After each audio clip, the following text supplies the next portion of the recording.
I actually have a question for you to start things off today, and I want you to be totally honest with me. Okay, I'm ready. Lay it on me. Don't give me, like, the smart, analytical answer. Give me the real answer. All right, my gut reaction. Got it. So, I'm holding a briefcase, and inside this briefcase is $3 million in cash, tax-free. It's yours right now, or I have a single penny. 1 cent. Okay. But there is a magic spell on this penny. It doubles in value every single day for 31 days. Which one are you taking? See, I know the source material we're covering today, so I know what the right answer is. Hmm. But if I just, turn off my logical brain, if I just listen to my gut, Yeah. I'm grabbing that briefcase and I'm running. Right. Who wouldn't? I mean, $3 million is life-changing money instantly. You can buy the house, you can quit the job, book a flight to Fiji. The penny. You can't even buy a gumball with a penny anymore. Completely human nature. We are wired for survival, which means we're basically wired for the now. The bird in the hand is worth two in the bush, right? But since we are doing a deep dive into the compound effect by Darren Hardy, we have to look at why that instinct is actually a mathematical disaster. So walk us through the math, because I think most people assume the penny catches up eventually, but they really don't realize how painfully slow it is. Oh, it is agonizingly slow. Yeah. Let's say you take the penny and I take the 3 million. By day 5, you have exactly 16 cents. Wow. Yeah. And I'm already shopping for a yacht. You look absolutely foolish. You're probably questioning all your life choices. I'm definitely feeling like I've been scammed at that point. Right. And by day 10, you have $5.12. By day 20, and keep in mind, we were 2/3 of the way through the month here, you have roughly $5,000. Meanwhile, I've been a multimillionaire for 3 weeks. I've probably invested my $3 million and made more in interest than you have in your total account. And this is the trap, isn't it? Day 20, you've been working at this doubling thing for weeks and you have 5 grand to show for it against 3 million. That's the exact moment where 99% of people would just quit. Exactly, because the feedback loop is broken. You don't see the result yet. But here is the turn. The magic of compounding is heavily backloaded. On day 29, you're suddenly at 2.7 million. You're breathing down my neck. Okay. On day 30, you're at 5.3 million.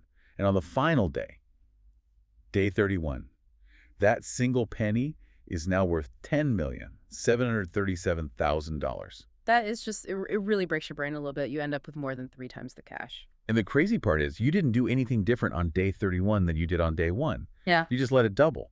But the volume of the accumulation changed. Okay, so that's the hook. That's the magic penny. But we aren't just here to talk about math problems today. We're here to talk about life. And the core mission of this deep dive is really to debunk what the author calls the microwave mentality. Which is so rampant right now. We live in this instant world. Yeah. Fast food, instant downloads, lose 30 pounds in 30 days, get rich in crypto overnight. We expect success to look like that $3 million up front. Yeah. But the argument here, and it's a really compelling one, is that it's true. Lasting success isn't a microwave meal, it's a slow cooker. It's about boring, mundane, repetitive disciplines that look like absolutely nothing is happening until the harvest comes. To really make this stick, the text uses a story that I actually found super helpful. It's the tale of 3 friends. And I want to spend some time on this because I think everyone listening, and honestly both of us, are going to identify with at least one of these guys. It's a perfect metaphor. So imagine 3 guys, let's call them Larry, Scott, and Brad.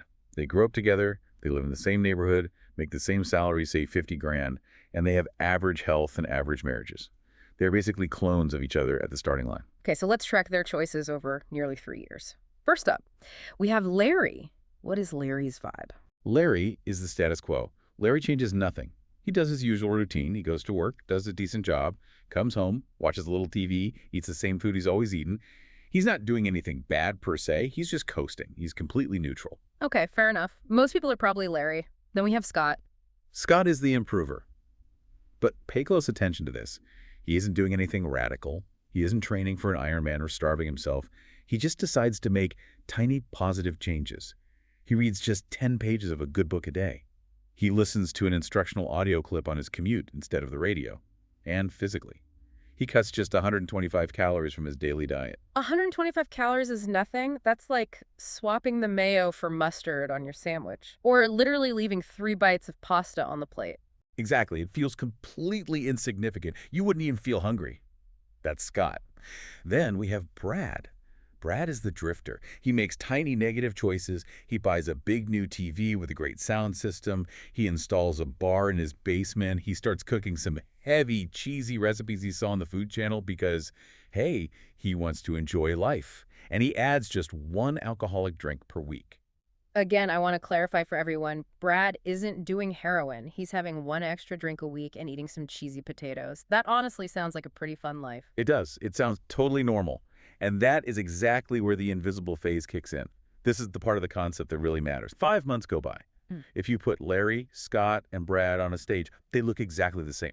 Scott has been reading and cutting calories for 5 months, and he looks identical to Brad, who has been eating cheese and drinking beer. And this is where I would get so frustrated. If I'm Scott, I'm thinking, why am I depriving myself of the mayo? Why am I reading these boring books? Brad is having way more fun, and we're in the exact same spot. And that is the danger zone. 10 months go by, still no visible difference. Even at month 18, a year and a half later, you'd be hard-pressed to distinguish them physically or financially. This is where Scott usually quits. He thinks the system is broken. Yeah. And Brad thinks he's immune. He thinks, see, the extra calories aren't hurting me, I'm fine. But the math always catches up. Always. We get to month 31, the exact same timeline as the penny. The results are suddenly shocking. Brad, the drifter, has gained 33.5 pounds. Scott, the improver, has lost 33.5 pounds. Whoa. Yeah, that is a 67-pound physical difference between the two friends. And it was caused by a sandwich spread and a few pages of reading. But the source makes a point that it's not just about the weight, right? The weight is just the visible part of the equation. Right, it bleeds into everything. This is what we call the ripple effect. Scott's reading habit means he's consumed almost 1,000 hours of self-improvement content. His mind is sharper. He's bringing new ideas to work, which got him a promotion and a raise. His marriage is thriving because he feels good about himself. Yeah. Larry is exactly where he was, maybe just a little more bored and resentful that Scott is doing so well. And Brad is a total disaster. He's 50 pounds heavier than Scott. He's sluggish, he's unhappy at work, and his marriage is on the rocks. Let's dig into that ripple effect on the negative side for a second, because there's a specific narrative in the material about a muffin destroying a marriage, which on the surface sounds ridiculous, like I ate a muffin and now I'm divorced. It sounds absurd, but trace the steps. It's the butterfly effect. So Brad starts eating a muffin every day, just a sugar rush to get the morning going. Seemingly harmless. But that sugar crash makes him sluggish around 2 in the afternoon. Because he's sluggish, he doesn't do his best work. He misses a deadline or maybe snaps at a colleague. Okay, so the work performance dips. Right. His boss notices and makes a comment. Now Brad feels unappreciated and stressed. He drives home stewing in that stress. Usually he'd go for a walk with his wife after dinner. Now, he just wants to sit in front of that big new TV and zone out with a drink. He stops talking to her. He's less affectionate. She feels lonely. She withdraws. Exactly. She starts complaining that he never talks to her anymore. He snaps back because he's tired and stressed. They start arguing. Suddenly, the marriage is crumbling. It wasn't the muffin alone. It was the energy drop the muffin caused, which rippled through every other part of his life. That is genuinely terrifying. It's like small habits are the mosquitoes, not the elephants. We're all scared of the elephant, the big catastrophe, the car crash, the bankruptcy. But it's the mosquito bites that drain our blood slowly until we just collapse. That's a perfect way to put it. The elephant you see coming, you can dodge an elephant. The mosquitoes are invisible until you're completely covered in bites. Okay, so here is my problem. Intellectually, I get this. You listening get this. We know we should be Scott. We know we shouldn't eat the muffin. But we still eat the muffin. Why do we self-sabotage if the math is so incredibly clear? The author argues it's because we fall into the willpower trap. We think we can just knuckle down and force ourselves to change. But willpower is like a battery. It drains throughout the day. If you are relying on willpower to resist the muffin, eventually you will eat the muffin. There's this great line. Relying on willpower is like trying to cover a grizzly bear with a picnic napkin. It's not going to end well for you or the napkin. Not at all. You need something way stronger than willpower. You need why power. The source uses the plank analogy for this, which I thought was brilliant. Yeah, visualize this.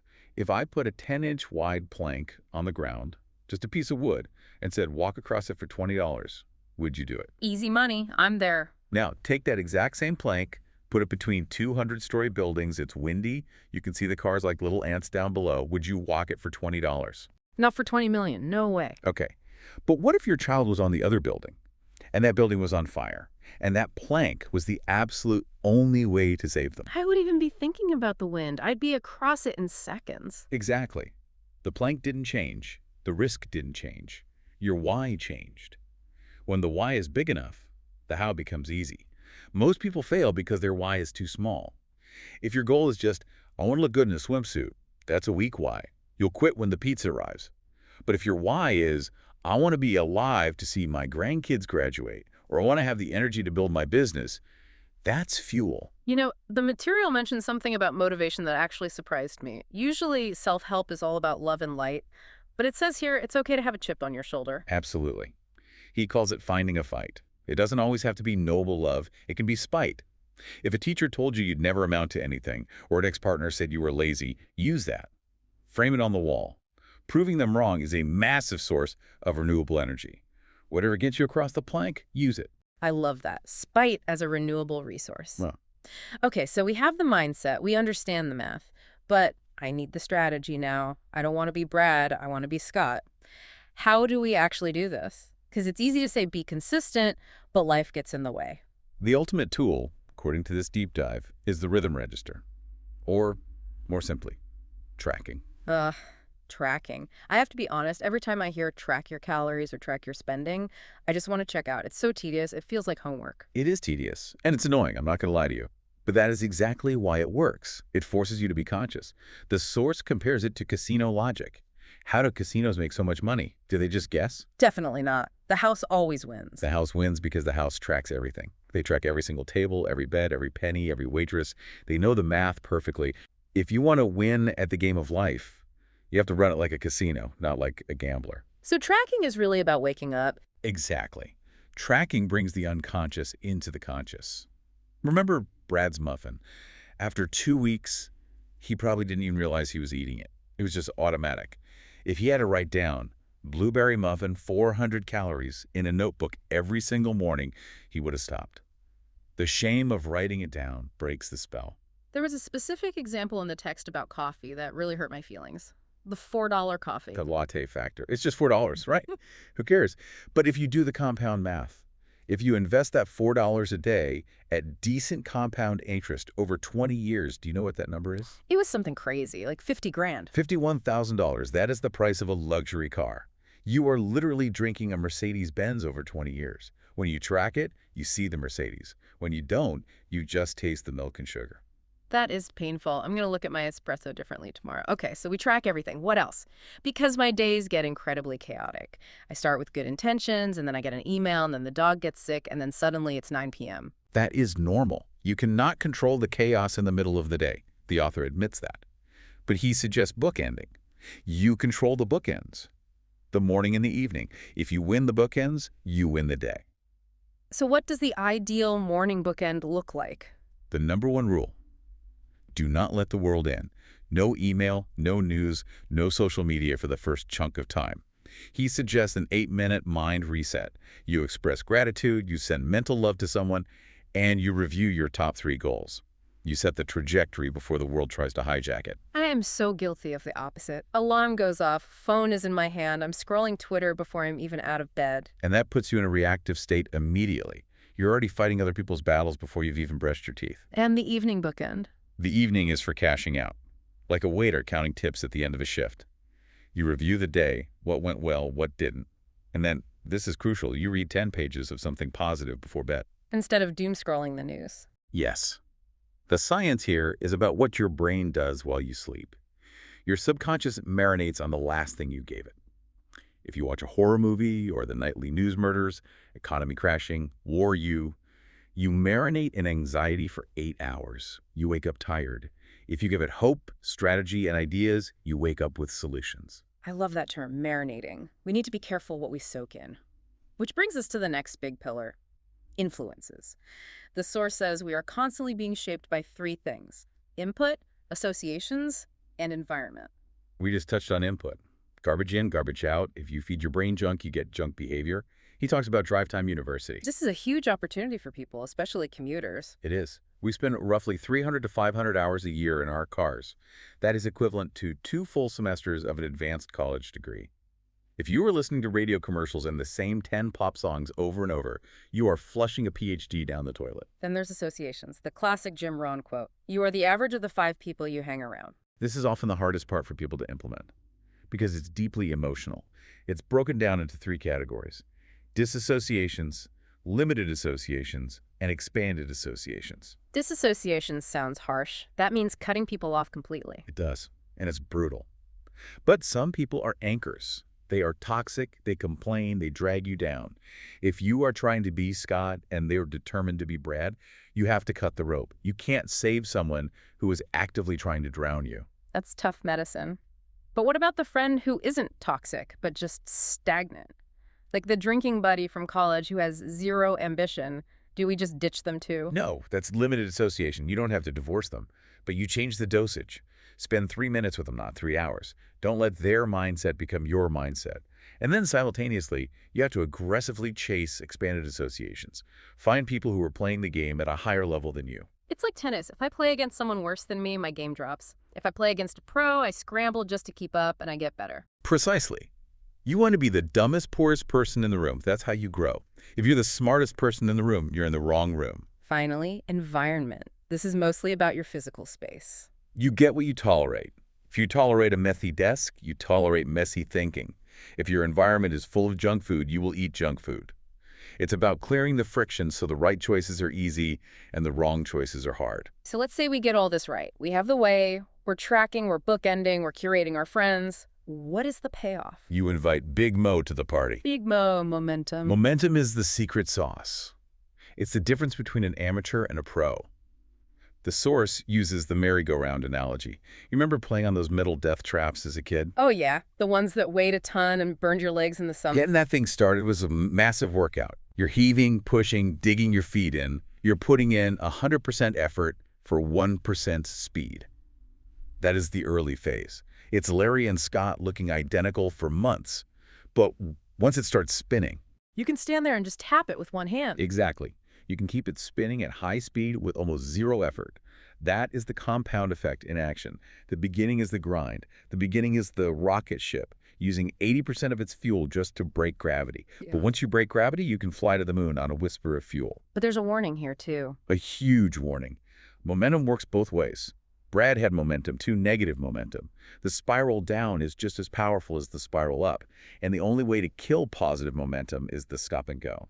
I do this with exercise all the time. I work out for 2 weeks straight, then take a week off. And that completely kills Big Mo. It's like a plane trying to fly from LA to New York, but landing in every single state along the way. You burn all your fuel taking off again and again. You never get to cruising altitude. Consistency is the only way to keep Big Mo on your side. I want to close with the final gear mentioned in the deep dive. Acceleration. How do we take this momentum and really multiply it? This is my favorite part. It's about cheating the reps. There's a reference to Arnold Schwarzenegger here. Arnold used to say that the maximum growth happens in the reps after you hit the wall. The pain zone. Yes. If you do 10 reps, and it's easy, you maintained. If you do 10, hit failure, and then force out 2 more. Those 2 reps are worth more than the first 10 combined. In life, this means doing just a little bit more than expected. What does that actually look like outside the gym, though? It's the 1% extra. It's Oprah.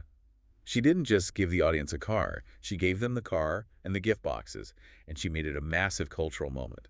Or a simpler example, sending a Thanksgiving card instead of a Christmas card. Because nobody sends Thanksgiving cards. Exactly. In a stack of 50 Christmas cards, you're invisible. As the only Thanksgiving card, you stand out immediately.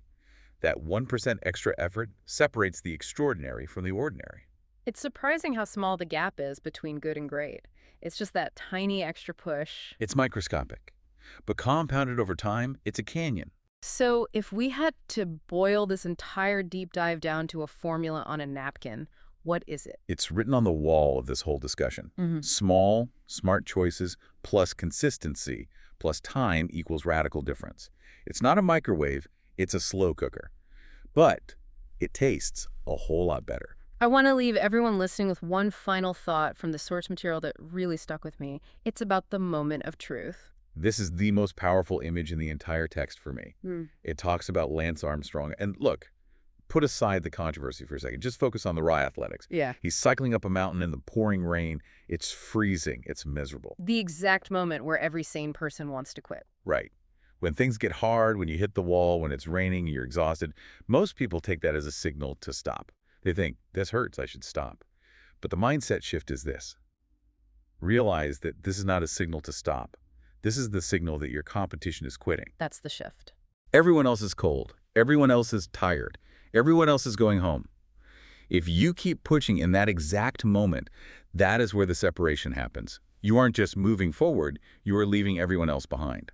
The obstacle isn't in the way. The obstacle is the way. The gap is created in the rain. The gap is created in the rain. Well, there you have it. The compound effect.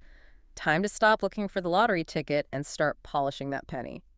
Thanks for diving in with us. Keep compounding.